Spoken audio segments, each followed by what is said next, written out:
ನಮಸ್ತೆ ವೀಕ್ಷಕರೇ, ಅಮೋಘ ವಾರ್ತೆಗೆ ಸ್ವಾಗತ. ನಾನು ವಿದ್ಯಾ HR. ಈಗ ಮುಖ್ಯಾಂಶಗಳು. ಮುಖ್ಯಮಂತ್ರಿ ಡಿಕೆ ಶಿವಕುಮಾರ್ ಭೇಟಿಯಾದ ಗೌತಮ್ ಅದಾನಿ. ಸಚಿವ ನಾಗೇಂದ್ರ ರಾಜೀನಾಮೆಗೆ ಆಗ್ರಹಿಸಿ ಭಾರತೀಯ ಜನತಾ ಪಕ್ಷದ ವತಿಯಿಂದ ವಿಧಾನಸೌಧಕ್ಕೆ ಮುತ್ತಿಗೆ ಹಾಕಲಾಗುವುದು. ವಿಧಾನಸಭೆ ವಿರೋಧ ಪಕ್ಷದ ನಾಯಕ ಆರ್ ಅಶೋಕ್ ಹೇಳಿಕೆ. ಪ್ರೀತಂ ಗೌಡ ನಿಂತರೂ ಸುದ್ದಿ, ಬಾರದಿದ್ದರೂ ಸುದ್ದಿ, ಅದೇ ಪ್ರೀತಂ ಗೌಡನ ಶಕ್ತಿ. ಮಾಜಿ ಶಾಸಕ ಪ್ರೀತಂ ಗೌಡ ಹೇಳಿಕೆ. ವಾರ್ತೆಗಳ ವಿವರ. ಅದಾನಿ ಗ್ರೂಪ್ಸ್ ಅಧ್ಯಕ್ಷ ಗೌತಮ್ ಅದಾನಿ ಕರ್ನಾಟಕದ ಮುಖ್ಯಮಂತ್ರಿ ಡಿಕೆ ಶಿವಕುಮಾರ್ ಅವರನ್ನು ಬೆಂಗಳೂರಿನ ಸದಾಶಿವನಗರದಲ್ಲಿರುವ ಅವರ ನಿವಾಸದಲ್ಲಿ ಭೇಟಿಯಾಗಿ ಮಾತುಕತೆ ನಡೆಸಿದರು. ಆರ್ಟ್ ಆಫ್ ಲಿವಿಂಗ್ ಕಾರ್ಯಕ್ರಮವೊಂದರಲ್ಲಿ ಭಾಗವಹಿಸಲು ಬೆಂಗಳೂರಿಗೆ ಆಗಮಿಸಿದ ಗೌತಮ್ ಅದಾನಿ ಕಾರ್ಯಕ್ರಮ ಮುಗಿಸಿ ವಿಮಾನ ನಿಲ್ದಾಣಕ್ಕೆ ತೆರಳುವ ಮಾರ್ಗದಲ್ಲಿ ಡಿಕೆ ಶಿವಕುಮಾರ್ ಅವರ ನಿವಾಸಕ್ಕೆ ಭೇಟಿ ನೀಡಿದರು. ಈ ವೇಳೆ ಇಬ್ಬರು ಗಣ್ಯರು ಕೆಲಕಾಲ ಪರಸ್ಪರ ಚರ್ಚೆ ನಡೆಸಿದರು. ಈ ಭೇಟಿಯ ಸಂದರ್ಭದಲ್ಲಿ ರಾಜ್ಯದ ವಿವಿಧ ಅಭಿವೃದ್ಧಿ ಹಾಗೂ ಕೈಗಾರಿಕಾ ವಿಚಾರಗಳ ಕುರಿತು ಚರ್ಚೆ ನಡೆದಿರುವ ಸಾಧ್ಯತೆ ಇದೆ ಎಂಬ ಬಗ್ಗೆ ರಾಜಕೀಯ ಹಾಗೂ ಉದ್ಯಮ ವಲಯದಲ್ಲಿ ವ್ಯಾಪಕ ಕುತೂಹಲ ಮೂಡಿದೆ. ಆದಾಗ್ಯೂ ಇದು ಕೇವಲ ಸೌಜನ್ಯದ ಭೇಟಿಯಾಗಿತ್ತು ಎಂದು ಮುಖ್ಯಮಂತ್ರಿ ಸ್ಪಷ್ಟಪಡಿಸಿದರು.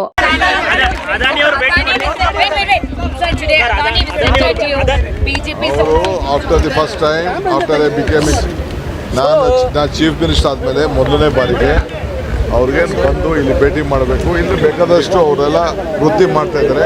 ಸೌಜನ್ಯಕ್ಕೆ ಅವ್ರು ಬಂದಿದ್ರು, ಭೇಟಿ ಮಾಡಿದ್ರು. ವಾಲ್ಮೀಕಿ ನಿಗಮದ ಹಣ ಲಪಟಾಯಿಸಿದ ಆರೋಪಿ ಸಚಿವ ನಾಗೇಂದ್ರ ಅವರ ರಾಜೀನಾಮೆಗೆ ಆಗ್ರಹಿಸಿ ನಾಳೆ ಭಾರತೀಯ ಜನತಾ ಪಕ್ಷದ ವತಿಯಿಂದ ವಿಧಾನಸೌಧಕ್ಕೆ ಮುತ್ತಿಗೆ ಹಾಕಲಾಗುವುದು ಎಂದು ವಿಧಾನಸಭಾ ವಿರೋಧ ಪಕ್ಷದ ನಾಯಕ ಆರ್ ಅಶೋಕ್ ಹೇಳಿದರು. ಮಾಧ್ಯಮಗಳೊಂದಿಗೆ ಮಾತನಾಡಿದ ಅವರು, ಬೆಳಗ್ಗೆ 9:30ಕ್ಕೆ ಸ್ವಾತಂತ್ರ್ಯ ಉದ್ಯಾನದಿಂದ ಪ್ರತಿಭಟನೆ ಆರಂಭಿಸಿ ವಿಧಾನಸೌಧಕ್ಕೆ ಕಾರ್ಯಕರ್ತರು ಮುತ್ತಿಗೆ ಹಾಕಲಿದ್ದಾರೆ. ಬಿಜೆಪಿ ರಾಜ್ಯಾಧ್ಯಕ್ಷ BY ವಿಜಯೇಂದ್ರ ಸೇರಿದಂತೆ ಹಲವು ಮುಖಂಡರು ಭಾಗವಹಿಸಲಿದ್ದು, ಸರ್ಕಾರಕ್ಕೆ ಬಿಸಿ ಮುಟ್ಟಿಸುವ ಕೆಲಸ ಮಾಡುತ್ತೇವೆ. ಪ್ರತಿಭಟನೆ ಮುಂದುವರೆಸಿ ಎಂದು ಕೇಂದ್ರ ಸಚಿವ HD ಕುಮಾರಸ್ವಾಮಿ ಹೇಳಿದ್ದಾರೆ ಎಂದು ತಿಳಿಸಿದರು. ಕರ್ನಾಟಕದ ದಲಿತರ ವಾಲ್ಮೀಕಿ ನಿಗಮದ 187 ಕೋಟಿ ಹಣವನ್ನು ಖಜಾನೆಯಿಂದ ಲೂಟಿ ಮಾಡಿ ಕಾಂಗ್ರೆಸ್ ಪಾರ್ಟಿಯ ಚುನಾವಣೆಗೆ, ಕರ್ನಾಟಕ ಮತ್ತು ತೆಲಂಗಾಣ ಚುನಾವಣೆಗೆ ಬಳಸಿರುವಂಥದ್ದು ಜಗಜ್ಜಾಹಿರಾತ ವಿತ್ ದಾಖಲೆಗಳನ್ನು ನಾನು ಬಿಡುಗಡೆ ಮಾಡಿದ್ದೀನಿ. ಮೊನ್ನೆನೂ ಕೂಡ ನಾನು ದಾಖಲೆಗಳನ್ನು ಬಿಡುಗಡೆ ಮಾಡಿದ್ದೀನಿ. ಅದ್ರ ಬಗ್ಗೆ ಇಷ್ಟಿದ್ರೂ ಕೂಡ ನಮ್ಮ ವಿರುದ್ಧ ಪ್ರತಿಭಟನೆ ಮಾಡ್ತಾರೆ ಹೊರತು ಕಾಂಗ್ರೆಸ್ ಅವರು ನಮ್ಮ ಪ್ರತಿಭಟನೆಗೆ ಹೆದರಿ ಅವರು ಪ್ರತಿಭಟನೆಗೆ ರೂಲಿಂಗ್ ಪಾರ್ಟಿ ಆದಂಥವ್ರು ಪ್ರತಿಭಟನೆಗೆ ಇಳಿತಾ ಇದ್ದಾರೆ ಅಂತ ಹೇಳಿದ್ರೆ ಈ ಸತ್ಯಾಸತ್ಯತೆಯನ್ನು ಮುಚ್ಚಿಡಬೇಕು ಅನ್ನೋ ದೃಷ್ಟಿಯಿಂದ ಅವರು ಪ್ರತಿಭಟನೆ ಮಾಡ್ತಾ ಇರೋದು. ಸತ್ಯ ಇಲ್ಲ ಅಂದಿದ್ರೆ ಅವ್ರು ಬೀದಿಗೆ ಬರೋ ಅವಶ್ಯಕತೆನೇ ಇರಲಿಲ್ಲ. ಜನನೇ ತೀರ್ಮಾನ ಮಾಡ್ತಾಯಿದ್ರು, ಇದು ಸತ್ಯ ಇಲ್ಲಪ್ಪ ಅಂತೇಳಿ. ಜನ ಯಾವಾಗ ವಾಲ್ಮೀಕಿ ನಿಗಮದ ಹಣ, ದಲಿತರ ಹಣ, ಬಡವ್ರಿಗೆ ಸೇರಬೇಕಾಗಿದ್ದಂಥ ಹಣ ಲೂಟಿಯಾಗಿದೆ, ಜನ ಧ್ವನಿ ಎತ್ತಕ್ಕೆ ಶುರುವಾದರು. ಇಡೀ ರಾಜ್ಯದಲ್ಲಿ ನಮ್ಮ BJP ಕಾರ್ಯಕರ್ತರು ಎಲ್ಲ ಜಿಲ್ಲೆಗಳಲ್ಲೂ ಹೋರಾಟ ಮಾಡ್ತಾ ಇದ್ದಾರೆ. ಜಿಲ್ಲಾ ಕೇಂದ್ರಗಳಲ್ಲಿ ಒಂದು ವಾರದಿಂದ ಹಗಲು ರಾತ್ರಿ ಧರಣಿನೂ ಕೂಡ ಮಾಡ್ತಾ ಇದ್ದಾರೆ. ಇದರ ಪ್ರತಿಫಲವಾಗಿ ಇವತ್ತು ಸರ್ಕಾರ ಒಂದು ರೀತಿ ಇಕ್ಕಟ್ಟಿನ ಪರಿಸ್ಥಿತಿಯಲ್ಲಿದೆ. ನಾಳೆನೂ ಕೂಡ ವಿಧಾನಸೌಧ ಮುತ್ತಿಗೆ ಹಾಕುವಂಥ ಕಾರ್ಯಕ್ರಮವನ್ನು ನಾವು ಮಾಡ್ತಾ ಇದ್ದೀವಿ. ನಾಳೆ ಬೆಳಗ್ಗೆ 9:00ವರೆಗೆ ಫ್ರೀಡಮ್ ಪಾರ್ಕಿಂದ ವಿಧಾನಸೌಧ ಮುತ್ತಿಗೆ ಹಾಕುವಂಥ ಕೆಲಸವನ್ನು ನಮ್ಮ BJP ಕಾರ್ಯಕರ್ತರು ಮಾಡ್ತಾರೆ. ನಾನು ಭಾಗವಹಿಸ್ತೀನಿ. ಸನ್ಮಾನ್ಯ ವಿಜಯೇಂದ್ರ ಅವರು ಅದರಲ್ಲಿ ಭಾಗವಹಿಸ್ತಾ ಇದ್ದಾರೆ. ನಾಳೆ 9:00ವರೆಗೆ ಪ್ರತಿಭಟನೆ ಫ್ರೀಡಮ್ ಪಾರ್ಕಿಂದ ಶುರು ಆಗ್ತದೆ. ಸರ್ಕಾರಕ್ಕೆ ಬಿಸಿ ಮುಟ್ಟಿಸುವಂಥ ದೃಷ್ಟಿಯಿಂದ ಮುಂದುವರಿಯುತ್ತೆ. ನಾನು ಈಗಾಗಲೇ ನಿನ್ನೆ ಗೌರವಾನ್ವಿತ ಕುಮಾರಸ್ವಾಮಿ ಅವರು, ನಮ್ಮ ಕೇಂದ್ರದ NDA ಸಚಿವರು ಮತ್ತು JDSನ ರಾಜ್ಯದ ಅಧ್ಯಕ್ಷರು, ಅವ್ರ ಜೊತೆನೂ ಸುದೀರ್ಘವಾದಂಥ ಮಾತುಕತೆ ಆಯಿತು. ಅವರು, ಇಲ್ಲ ಬ್ರದರ್, ಇದನ್ನು ಕಂಟಿನ್ಯೂ ಮಾಡಿ, ಒಂದು ಪೀಕಿಗೆ ಹೋಗಿದೆ, ಇದು ಜನಕ್ಕೆ ರೀಚ್ ಆಗಿದೆ, ಇದನ್ನು ಕಂಟಿನ್ಯೂ ಮಾಡಿ, ನಮ್ಮ ಪಾರ್ಟಿಯವ್ರಿಗೂ ನಾನು ಹೇಳ್ತೀನಿ ಅನ್ನೋ ಮಾತನ್ನು ಹೇಳಿದ್ದಾರೆ. ಅಂದರೆ ಸೋಮವಾರನೂ ಕೂಡ ನಾವು ಪ್ರತಿಭಟನೆಯನ್ನು ಮುಂದುವರಿಸ್ತೇವೆ. ಸದನದಲ್ಲಿ ನಾಗೇಂದ್ರ ವಿಚಾರವಾಗಿ, ನಾಗೇಂದ್ರ ಅಲ್ಲಪ್ಪ, ನಾಗೇಂದ್ರದಲ್ಲ, ವಾಲ್ಮೀಕಿ ನಿಗಮದ 187 ಕೋಟಿ ದಲಿತರ ಹಣವನ್ನು ನುಂಗಿರ್ತಕ್ಕಂಥ ನಾಗೇಂದ್ರ ವಿಚಾರವಾಗಿ ನಾಳೆ ನಮ್ಮ ಹೋರಾಟ ವಿಧಾನಸಭೆ ಒಳಗಡೆ ಹೊರಗಡೆ ಎರಡೂ ಕೂಡ ನಡೆಯುತ್ತೆ. ನಾಳೆ ಮುತ್ತಿಗೆ ಹಾಕುವಂಥ ಕಾರ್ಯಕ್ರಮ ನಾಳೆ ಪ್ರಾರಂಭ. ಪ್ರೀತಂ ಗೌಡ ಕುಳಿತರೂ ಸುದ್ದಿ, ನಿಂತರೂ ಸುದ್ದಿ, ಬಾರದಿದ್ದರೂ ಸುದ್ದಿ. ಅದೇ ಪ್ರೀತಂ ಗೌಡನ ಶಕ್ತಿ ಎಂದು ಮಾಜಿ ಶಾಸಕರು ಹೇಳಿದರು. ಈಗ ನಮ್ಮ ಸ್ಥಳೀಯ ಶಾಸಕರನ್ನ ಕೂರಿಸ್ಕೊಂಡು ನಾನು ಸ್ವರೂಪ್ ಅವ್ರು ಚೆನ್ನಾಗಿದ್ದೀವಿ ಅಂತ MP ಅವ್ರು ಹೇಳಿದ್ರು. ಅವಾಗ ಈ ಪ್ರಾಮುಖ್ಯತೆ ಕೊಡೋದಿಲ್ಲ. ಅವರು ಒಟ್ಟಿಗೆ ಗಣಪತಿಲಿ ಕೈ ಇಟ್ಕೊಂಡು ಓಡಾಡ್ತಾರೆ, ಮಾತಾಡೋದಿಲ್ಲ. ಪ್ರೀತಮ್ ಗೌಡ ಕೂತ್ರು ಸುದ್ದಿ, ನಿಂತರು ಸುದ್ದಿ, ನಾನು ಬರಲಿಲ್ಲ ಅಂದರೂ ಸುದ್ದಿ. ಅದು ಪ್ರೀತಮ್ ಗೌಡನ ಶಕ್ತಿ. ಹಂಗಾಗಿ ಏನು ಮಾಡೋಕ್ಕಲ್ಲ. ಇರಲಿ ಬನ್ನಿ. ಕಾನೂನಿನ ಮುಂದೆ ಯಾರೂ ದೊಡ್ಡವರಲ್ಲ. ತನಿಖೆಗೆ ಅಗತ್ಯವಿರುವ ಎಲ್ಲ ರೀತಿಯ ಸಹಕಾರವನ್ನು ನೀಡುವುದು ತಮ್ಮ ಜವಾಬ್ದಾರಿ ಎಂದು ಮಾಜಿ ಶಾಸಕ ಪ್ರೀತಮ್ ಗೌಡ ತಿಳಿಸಿದರು. ಮಾಧ್ಯಮಗಳೊಂದಿಗೆ ಭಾನುವಾರ ಮಾತನಾಡಿದ ಅವರು, ಈ ವಿಚಾರಕ್ಕೆ ರಾಜಕೀಯ ಬಣ್ಣ ನೀಡುವ ಪ್ರಯತ್ನ ಮಾಡಬಾರದು. ತಾವು ಮೂಲತಃ ಉದ್ಯಮಿಯಾಗಿದ್ದು ನಂತರ ರಾಜಕಾರಣಕ್ಕೆ ಬಂದಿದ್ದೇನೆ. ತಮ್ಮ ವ್ಯಾವಹಾರಿಕ ಹಿನ್ನೆಲೆಯ ಬಗ್ಗೆ ಕೆಲವರಿಗೆ ಸಂಪೂರ್ಣ ಮಾಹಿತಿ ಇಲ್ಲದ ಕಾರಣ ಅನುಮಾನಗಳು ಮೂಡಿರಬಹುದು. ತನಿಖೆಯ ಮೂಲಕ ಅಂತಹ ಎಲ್ಲ ಅನುಮಾನಗಳಿಗೂ ಸ್ಪಷ್ಟತೆ ಸಿಗಲಿದೆ ಎಂದು ಹೇಳಿದರು.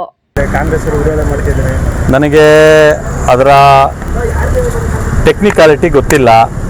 ವಿಚಾರವನ್ನು ತಿಳ್ಕೊಂಡು ಮಾತಾಡೋಂಥ ಕೆಲಸವನ್ನು ಮಾಡ್ತೀನಿ. ನೈಸ್ ರೋಡ್ ಬಗ್ಗೆ ನಂಗೆ ಮಾಹಿತಿ ಕಡಿಮೆ. ನಾವು ಹಾಸನ ಈ ಭಾಗದಿಂದ ಇರೋದ್ರಿಂದ ಆ ಭಾಗದಲ್ಲಿ ವಿಚಾರ ಗೊತ್ತಿಲ್ಲ. ಅವ್ರು ಹೇಳಿದ್ದಾರೆ ಅಂದರೆ ಅದರಲ್ಲಿ ಏನಾದ್ರು ಸತ್ಯಾಸತ್ಯತೆ ಇರುತ್ತೆ. ಆ ವಿಚಾರದ ಬಗ್ಗೆ ಮಾತನಾಡೋಷ್ಟು ವಿಚಾರಗಳು ನನಗೆ ಗೊತ್ತಿಲ್ಲ. ಸರ್, ಈಗ ಆದಾಯಕ್ಕೆ ಹೆಚ್ಚು ಆದಾಯ ಅಂತೇಳಿ ಜನಪ್ರತಿನಿಧಿ ನಾನೇ ಒಬ್ಬ ವಕೀಲರು ದೂರನ್ನು ಕೊಟ್ಟಿದ್ದಾರೆ ಸರ್. FIR ಮಾಡಿಬಿಟ್ಟು ಲೋಕಾಯುಕ್ತ ಅವರು ತನಿಖೆ ಮಾಡಬೇಕಂತ ಒಂದು ಆದೇಶ ಆಗಿದೆ. ದೇಶದ ಕಾನೂನು ಮುಂದೆ ಯಾರೂ ದೊಡ್ಡವರಲ್ಲ. ಎಲ್ಲ ರೀತಿಯ ಸಹಕಾರವನ್ನು ಅವ್ರು ಏನು ವಿಚಾರವನ್ನು ಕೇಳ್ತಾರೆ ಅದು ಕೊಡೋ ಅಂಥದ್ದು ನಮ್ಮ ಜವಾಬ್ದಾರಿ ಇರುತ್ತೆ. ಅದನ್ನು ಮಾಡೋ ಅಂಥ ಕೆಲಸವನ್ನು ಮಾಡೋಣ. ಶಿವಲಿಂಗೇಗೌಡರು ಸಚಿವರಾಗಿದ್ದಾರೆ. ನೀವು ನಿರೀಕ್ಷೆ ಏನಿದೆ? ಏನಾಗಬೇಕಿಲ್ಲ ಅಭಿವೃದ್ಧಿ? ಹಾಸನ ಜಿಲ್ಲೆಯ ಅಭಿವೃದ್ಧಿಯ ವೇಗವನ್ನು ಸಚಿವರಾಗಿರೋ ಕಾರಣಕ್ಕೆ ಶಿವಲಿಂಗೇಗೌಡರಿಗೆ ಹೆಚ್ಚು ಶಕ್ತಿ ಸಿಕ್ಕಿದೆ. ಇನ್ನಷ್ಟು ಜನಪರವಾದ ಕೆಲಸ ಮತ್ತು ಅಭಿವೃದ್ಧಿ ಕೆಲಸಗಳನ್ನು ಮಾಡಬೇಕು ಅಂತ ಜನರ ಅಪೇಕ್ಷೆ ಇದೆ. ಅವ್ರು ಮಾಡ್ತಾರೆ ಅನ್ನೋ ನಂಬಿಕೆಯನ್ನು ಅವರು ಸಾಕಾರಗೊಳಿಸ್ಬೇಕು ಅಂತ ಹೇಳಿ ಈ ಸಂದರ್ಭದಲ್ಲಿ ಅವ್ರಿಗೆ ಆಗ್ರಹವನ್ನು ಪಡಿಸ್ತೀನಿ. ಸರ್, ಊರಿನಿಂದ ಏನಾರು ರಾಜಕೀಯ ಆ ಥರದ್ದು ಏನಿದೆ ಸರ್? ಏನಾರು ಇದೆಯಾ ಅಂತ ನಿಮ್ಗೆ ಅನಿಸುತ್ತೆ ಸರ್? ಈಗ ನೋಡಿ, ಎಲ್ಲದಕ್ಕೂ ರಾಜಕಾರಣವನ್ನು ಹೇಳ್ತಾರ ಅಂತ ಕೆಲಸವನ್ನು ಮಾಡಲ್ಲ. ನಾನು ಪ್ರಾಮಾಣಿಕವಾಗಿದ್ದರೆ ಬೇರೆದ್ರ ಬಗ್ಗೆ ಚಿಂತೆ ಮಾಡಬಾರ್ದು. ನಾನು ಬೇಸಿಕಲಿಯೇ ಬಿಸ್ನೆಸ್ ಮ್ಯಾನು, ಆಮೇಲೆ ರಾಜಕಾರಣಕ್ಕೆ ಬಂದಿರೋವಂಥದ್ದು. ನಮ್ಮ ಬಿಸ್ನೆಸ್ಸಲ್ಲಿ ಮಾಡಬೇಕಾದ್ರೆ ಗೊತ್ತಿರೋದಿಲ್ಲ, ಪ್ರೀತಮ್ ಗೌಡರು ಹಿನ್ನೆಲೆ ಗೊತ್ತಿರಲ್ಲ. ಹಾಗಾಗಿ ಕೆಲವರಿಗೆ ಸಂದೇಹಗಳಿರುತ್ತೆ. ಸಂದೇಹವನ್ನು ಬಗೆಹರಿಸ್ಕೊಳ್ತಾರೆ ಈ ಎಲ್ಲಾದರೂ ವಿಚಾರಗಳ ಮೂಲಕ. ನಾವು ಪ್ರಾಮಾಣಿಕವಾಗಿದ್ದರೆ ಯಾವುದಕ್ಕೂ ಜೊತೆಗಿಡಬಾರ್ದು ಮತ್ತು ಎಲ್ಲದಕ್ಕೂ ರಾಜಕಾರಣವನ್ನು ತಂದೆಳಿಬಾರ್ದು. ಏನೇನಾಗುತ್ತೆ ಕಾನೂನು ಪ್ರಕಾರ ಅದಕ್ಕೆ ನಮ್ಮ ಸಹಕಾರವನ್ನು ಕೊಡೋದಷ್ಟೇ ನಮ್ಮ ಜವಾಬ್ದಾರಿ. ಆ ಜವಾಬ್ದಾರಿಯನ್ನು ನಿರ್ವಹಿಸುವಂಥ ಕೆಲಸವನ್ನು ಮಾಡ್ತೀನಿ. ಸರ್, ಈಗ ಹಾಸನ ವಿಧಾನಸಭೆ ಕ್ಷೇತ್ರ ರೈಲನ್ನು ಏರುವ ವೇಳೆ ಆಕಸ್ಮಿಕವಾಗಿ ಕಾಲು ಜಾರಿ ಹಳಿಗೆ ಬಿದ್ದ ವ್ಯಕ್ತಿ ರೈಲಿನಡಿಗೆ ಸಿಲುಕಿ ಮೃತಪಟ್ಟ ದಾರುಣ ಘಟನೆ ಹೊಳೆನರಸೀಪುರ ರೈಲ್ವೆ ನಿಲ್ದಾಣದಲ್ಲಿ ನಡೆದಿದೆ. ಮೃತರನ್ನು ಹೊಳೆನರಸೀಪುರ ತಾಲೂಕಿನ ಕೆಮುದ್ದನಹಳ್ಳಿ ಗ್ರಾಮದ 48 ವರ್ಷದ ನಾಗರಾಜು ಎಂದು ಗುರುತಿಸಲಾಗಿದೆ. ಕಳೆದ ರಾತ್ರಿ ಬೆಂಗಳೂರಿಗೆ ಹೊರಟಿದ್ದ ನಾಗರಾಜು ನಿಧಾನವಾಗಿ ಚಲಿಸುತ್ತಿದ್ದ ರೈಲನ್ನು ಏರುವ ಪ್ರಯತ್ನದಲ್ಲಿ ಆಕಸ್ಮಿಕವಾಗಿ ಕಾಲು ಜಾರಿ ಹಳಿ ಮೇಲೆ ಬಿದ್ದಿದ್ದಾರೆ. ಈ ವೇಳೆ ಅವರ ಮೈ ಮೇಲೆ ರೈಲು ಹರಿದ ಪರಿಣಾಮ ಸ್ಥಳದಲ್ಲೇ ಮೃತಪಟ್ಟಿದ್ದಾರೆ ಎಂದು ತಿಳಿದು ಬಂದಿದೆ. ಸ್ಥಳಕ್ಕೆ ರೈಲ್ವೆ ಪೊಲೀಸರು ಭೇಟಿ ನೀಡಿ ಪರಿಶೀಲನೆ ನಡೆಸಿದ್ದಾರೆ. ಇದೀಗ ಜಾಹೀರಾತು. ವರಮಹಾಲಕ್ಷ್ಮಿ ಹಬ್ಬದ ಶುಭ ಹಾರೈಕೆಗಳು. ನಿಮ್ಮ ನೆಚ್ಚಿನ ವಿಜಯ್ ಸಿಲ್ವರ್ ಪ್ಯಾಲೇಸ್ ನಲ್ಲಿ ಆರಂಭವಾಗಿದೆ ಹಬ್ಬದ ವಿಶೇಷ ಕೊಡುಗೆಗಳು, ವಿಶೇಷ ಆಫರ್ಗಳು. ಬೆಳ್ಳಿಯ ವಸ್ತುಗಳ ಮೇಲೆ ಮೇಕಿಂಗ್ ಚಾರ್ಜಸ್ ಇಲ್ಲ. ಬೆಳ್ಳಿ ಆಭರಣಗಳ ಮೇಲೆ 10% ಡಿಸ್ಕೌಂಟ್. ಆಫರ್ ದಿನಾಂಕ ಆಗಸ್ಟ್ 10 ರಿಂದ ಆಗಸ್ಟ್ 21, 2026. ನಿಮ್ಮ ಪೂಜೆ ಮತ್ತು ಆಚರಣೆಗೆ ಮೆರುಗು ನೀಡಲು ನಮ್ಮಲ್ಲಿ ಲಭ್ಯವಿದೆ ಅತ್ಯಾಕರ್ಷಕ ಬೆಳ್ಳಿ ಆಭರಣಗಳು, ಶ್ರೇಷ್ಠ ಬೆಳ್ಳಿಯ ಪೂಜಾ ಸಾಮಗ್ರಿಗಳು, ಸುಂದರವಾದ ಉಡುಗೊರೆ ವಸ್ತುಗಳು ಹಾಗೂ ನೂತನ ವಿನ್ಯಾಸದ ಸಿಲ್ವರ್ ವೇರ್. ನಿಮ್ಮ ಹಬ್ಬದ ಆಚರಣೆಯನ್ನ ಇನ್ನಷ್ಟು ಪ್ರಕಾಶಮಾನವಾಗಿಸಲು ಹಿಂದೆ ಭೇಟಿ ನೀಡಿ. ವಿಳಾಸ Vijay silver palace, Subhash square, Devagiri circle, Hassan. Mobile 9060133333. ಅಜ್ಜಿಯ ಅಡುಗೆ ಅವಳ ಕೈ ರುಚಿಯೊಳಗೆ. ನಿಮ್ಮ ಮನೆ ಅಡುಗೆಗೆ ನೈಜ ರುಚಿ ಬೇಕಾದರೆ ಕಲ್ಪ ತೆಂಗಿನೆಣ್ಣೆ, ನನ್ನ ಆರೋಗ್ಯ, ಸೌಂದರ್ಯ ಮತ್ತು ಶಕ್ತಿಯ ರಹಸ್ಯ ಕಲ್ಪ ತೆಂಗಿನೆಣ್ಣೆ. ಪ್ರತಿ ಹನಿಯಲ್ಲೂ ಶುದ್ಧತೆಯನ್ನು ಅನುಭವಿಸಿ. ಕಲ್ಪ ತೆಂಗಿನೆಣ್ಣೆ, ಇದು ಕ್ಯಾಂಪ್ಕೋ ಉತ್ಪನ್ನ. ಭೀಮಾ ಆಗಸ್ಟ್ 10ರಿಂದ 30ರವರೆಗೆ ವರಮಹಾಲಕ್ಷ್ಮಿ ಹಬ್ಬವನ್ನು ಆಚರಿಸಿಕೊಳ್ಳುತ್ತಿದ್ದು, ಹಬ್ಬದ ಸಂಭ್ರಮದಷ್ಟೇ ಪ್ರಕಾಶಮಾನವಾಗಿ ಹೊಳೆಯುವ ವಿಶೇಷ ಕೊಡುಗೆಗಳನ್ನು ಗ್ರಾಹಕರಿಗಾಗಿ ನೀಡುತ್ತಿದೆ. ಚಿನ್ನದ ಮೇಲೆ ಪ್ರತಿ ಗ್ರಾಮ್ಗೆ 1,000 ರೂಪಾಯಿವರೆಗೆ ರಿಯಾಯಿತಿ, ವಜ್ರಾಭರಣಗಳ ಮೇಲೆ ಪ್ರತಿ ಗ್ರಾಮ್ಗೆ 1,000 ರೂಪಾಯಿ ಫ್ಲಾಟ್ ರಿಯಾಯಿತಿ ಹಾಗೂ ಪ್ರತಿ 50 ಗ್ರಾಂ ಬೆಳ್ಳಿಯ ಖರೀದಿಗೆ 1,000 ರೂಪಾಯಿ ರಿಯಾಯಿತಿ ಪಡೆಯಿರಿ. ಹಳೆಯ ಚಿನ್ನದ ವಿನಿಮಯದ ಮೇಲೆ. ನಮ್ಮ ಕರ್ನಾಟಕ ರಾಜ್ಯದಲ್ಲಿ ಕಳೆದ ವರ್ಷದ ನೀಟ್ ಮತ್ತು ಐಐಟಿ ಜೆಇಇ ಪರೀಕ್ಷೆಯಲ್ಲಿ ಸಾವಿರಾರು ಉಚಿತ ಮೆಡಿಕಲ್ ಹಾಗೂ ಐಐಟಿ ಸೀಟ್ಗಳನ್ನು ನೀಡಿರುವ ನಮ್ಮ ಹೆಮ್ಮೆಯ ಎಕ್ಸೆಲ್ ಅಕಾಡೆಮಿಕ್ಸ್ ವಿದ್ಯಾಸಂಸ್ಥೆಯಾಗಿದೆ. ಒಂದು ವರ್ಷದ ಲಾಂಗ್ ಟರ್ಮ್ ನೀಟ್, ಸಿಇಟಿ ಮತ್ತು ಐಐಟಿ ಜೆಇಇ ದಾಖಲಾತಿ ಪ್ರಾರಂಭವಾಗಿದೆ. ಮೆಡಿಕಲ್ ಅಂದರೆ ಎಕ್ಸೆಲ್, ಎಕ್ಸೆಲ್ ಅಂದ್ರೆ ಮೆಡಿಕಲ್. ನಮ್ಮ ಕರ್ನಾಟಕ ರಾಜ್ಯದಲ್ಲಿ ಕಳೆದ ವರ್ಷದ ನೀಟ್ ಮತ್ತು ಐಐಟಿ ಜೆಇಇ ಪರೀಕ್ಷೆಯಲ್ಲಿ ಸಾವಿರಾರು ಉಚಿತ ಮೆಡಿಕಲ್ ಹಾಗೂ ಐಐಟಿ ಸೀಟ್ಗಳನ್ನು ನೀಡಿರುವ ನಮ್ಮ ಹೆಮ್ಮೆಯ ಎಕ್ಸೆಲ್ ಅಕಾಡೆಮಿಕ್ಸ್ ವಿದ್ಯಾಸಂಸ್ಥೆಯಾಗಿದೆ. ಒಂದು ವರ್ಷದ ಲಾಂಗ್ ಟರ್ಮ್ ನೀಟ್, ಸಿಇಟಿ ಮತ್ತು ಐಐಟಿ ಜೆಇಇ ದಾಖಲಾತಿ ಪ್ರಾರಂಭವಾಗಿದೆ. ಮೆಡಿಕಲ್ ಅಂದರೆ ಎಕ್ಸೆಲ್, ಎಕ್ಸೆಲ್ ಅಂದ್ರೆ ಮೆಡಿಕಲ್. ನಮ್ಮ ಕರ್ನಾಟಕ ರಾಜ್ಯದಲ್ಲಿ ಕಳೆದ ವರ್ಷದ ನೀಟ್ ಮತ್ತು ಐಐಟಿ ಜೆಇಇ ಪರೀಕ್ಷೆಯಲ್ಲಿ ಸಾವಿರಾರು ಉಚಿತ ಮೆಡಿಕಲ್ ಹಾಗೂ ಐಐಟಿ ಸೀಟ್ಗಳನ್ನು ನೀಡಿರುವ ನಮ್ಮ ಹೆಮ್ಮೆಯ ಎಕ್ಸೆಲ್ ಅಕಾಡೆಮಿಕ್ಸ್ ವಿದ್ಯಾಸಂಸ್ಥೆಯಾಗಿದೆ. ಒಂದು ವರ್ಷದ ಲಾಂಗ್ ಟರ್ಮ್ ನೀಟ್, ಸಿಇಟಿ ಮತ್ತು ಐಐಟಿ ಜೆಇಇ ದಾಖಲಾತಿ ಪ್ರಾರಂಭವಾಗಿದೆ. ಮೆಡಿಕಲ್ ಅಂದರೆ ಎಕ್ಸೆಲ್, ಎಕ್ಸೆಲ್ ಅಂದ್ರೆ ಮೆಡಿಕಲ್.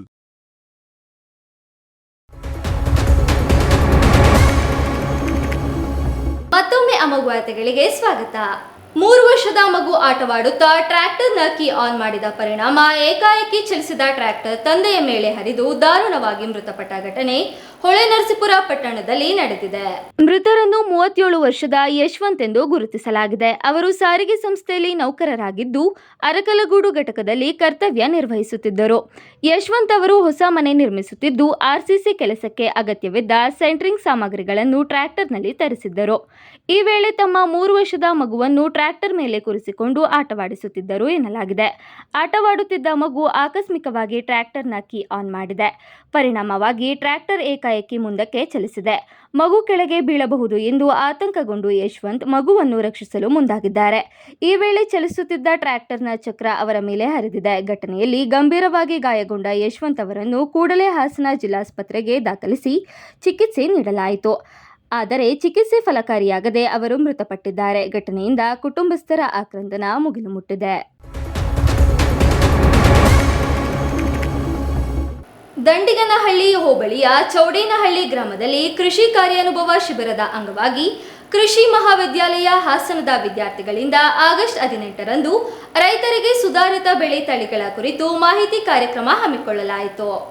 ಕೃಷಿ ಮಹಾವಿದ್ಯಾಲಯದ ತಳಿಶಾಸ್ತ್ರ ಮತ್ತು ಸಸ್ಯ ತಳಿ ಅಭಿವೃದ್ಧಿ ವಿಭಾಗದ ಪ್ರಾಧ್ಯಾಪಕರಾದ ಡಾಕ್ಟರ್ ಕಣವೆ ಎಂಎಸ್ಪಿ ಅವರು ಸಂಪನ್ಮೂಲ ವ್ಯಕ್ತಿಯಾಗಿ ಭಾಗವಹಿಸಿ ರೈತರಿಗೆ ಮಾರ್ಗದರ್ಶನ ನೀಡಿದರು. ನಂತರ ಸಂಪನ್ಮೂಲ ವ್ಯಕ್ತಿ ಹಾಗೂ ರೈತರ ನಡುವೆ ಮೆಕ್ಕೆಜೋಳ ಮತ್ತು ರಾಗಿ ತಳಿಗಳ ಆಯ್ಕೆ, ಸ್ಥಳೀಯ ಹವಾಮಾನಕ್ಕೆ ಸೂಕ್ತವಾದ ತಳಿಗಳ ಬಳಕೆ ಹಾಗೂ ಬೆಳೆ ಉತ್ಪಾದನೆಗೆ ಸಂಬಂಧಿಸಿದಂತೆ ಸಂವಾದ ನಡೆಯಿತು. ಕಾರ್ಯಕ್ರಮದಲ್ಲಿ ವಿದ್ಯಾರ್ಥಿಗಳು ಹಾಗೂ ಗ್ರಾಮದ ರೈತರು ಭಾಗವಹಿಸಿ ತಳಿ ಆಯ್ಕೆ, ಬೆಳೆ ಪರಿವರ್ತನೆ ಮತ್ತು ಹವಾಮಾನಕ್ಕೆ ಅನುಗುಣವಾದ ಕೃಷಿ ಪದ್ಧತಿಗಳ ಕುರಿತು ಉಪಯುಕ್ತ ಮಾಹಿತಿಯನ್ನು ಪಡೆದುಕೊಂಡರು. ಪ್ರತಿಭಾವಂತ ವಿದ್ಯಾರ್ಥಿಗಳನ್ನು ಗುರುತಿಸಿ ಅವರ ಸಾಧನೆಯನ್ನು ಗೌರವಿಸಿ ಪ್ರೋತ್ಸಾಹಿಸುವುದು ಸಮಾಜದ ಭವಿಷ್ಯವನ್ನು ರೂಪಿಸುವ ಮಹತ್ವದ ಕಾರ್ಯವಾಗಿದೆ ಎಂದು ನಗರಾಭಿವೃದ್ಧಿ ಸಚಿವರಾದ ಡಾಕ್ಟರ್ ಯತೀಂದ್ರ ಸಿದ್ದರಾಮಯ್ಯ ಅವರು ಹೇಳಿದರು. ವಿಜಯಪುರ ಜಿಲ್ಲೆಯ ಸಿಂದಗಿಯಲ್ಲಿ ತಾಲೂಕು ಕ್ರಾಂತಿವೀರ ಸಂಗೊಳ್ಳಿ ರಾಯಣ್ಣ ನೌಕರರ ಸಂಘದ ವತಿಯಿಂದ ಆಯೋಜಿಸಿದ ಪ್ರತಿಭಾ ಪುರಸ್ಕಾರ ಹಾಗೂ ಕ್ರಾಂತಿವೀರ ಸಂಗೊಳ್ಳಿ ರಾಯಣ್ಣ ಜಯಂತ್ಯುತ್ಸವ ಕಾರ್ಯಕ್ರಮವನ್ನು ಉದ್ಘಾಟಿಸಿ ಮಾತನಾಡಿದ ಅವರು, ವಿದ್ಯಾರ್ಥಿಗಳ ಪ್ರತಿಭೆಗೆ ಸೂಕ್ತ ವೇದಿಕೆ ಹಾಗೂ ಪ್ರೋತ್ಸಾಹ ದೊರೆತಾಗ ಅವರು ತಮ್ಮ ಸಾಮರ್ಥ್ಯವನ್ನು ಮತ್ತಷ್ಟು ಪರಿಣಾಮಕಾರಿಯಾಗಿ ಬೆಳೆಸಿಕೊಂಡು ಸಮಾಜದ ಅಭಿವೃದ್ಧಿಗೆ ಕೊಡುಗೆ ನೀಡಲು ಸಾಧ್ಯವಾಗುತ್ತದೆ.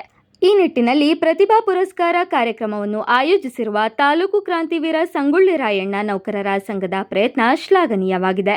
ಕ್ರಾಂತಿವೀರ ಸಂಗೊಳ್ಳಿ ರಾಯಣ್ಣ ಅವರು ದೇಶದ ಸ್ವಾತಂತ್ರ್ಯ, ಅಭಿಮಾನ ಹಾಗೂ ನಾಡಿನ ಗೌರವಕ್ಕೆ ಹೋರಾಡಿದ ಅಪ್ರತಿಮ ವೀರ ಸ್ವಾಭಿಮಾನ ಹಾಗೂ ನಾಡಿನ ಗೌರವಕ್ಕಾಗಿ ಹೋರಾಡಿದ ಅಪ್ರತಿಮ ವೀರ ಸೇನಾನಿಯಾಗಿದ್ದಾರೆ. ಅವರ ಧೈರ್ಯ, ದೇಶಭಕ್ತಿ, ಶೌರ್ಯ ಮತ್ತು ತ್ಯಾಗದ ಬದುಕು ಇಂದಿನ ಯುವ ಜನತೆಗೆ ಸದಾ ಸ್ಫೂರ್ತಿಯಾಗಿದೆ.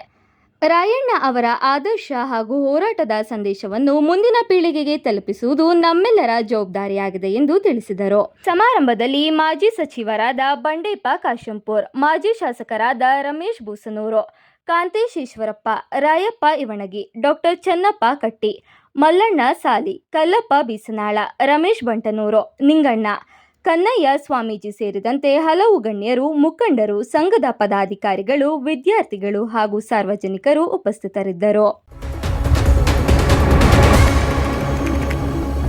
ಕೊನೆಯಲ್ಲಿ ಮತ್ತೊಮ್ಮೆ ಮುಖ್ಯಾಂಶಗಳು. ಮುಖ್ಯಮಂತ್ರಿ ಡಿಕೆ ಶಿವಕುಮಾರ್ ಭೇಟಿಯಾದ ಗೌತಮ್ ಅದಾನಿ.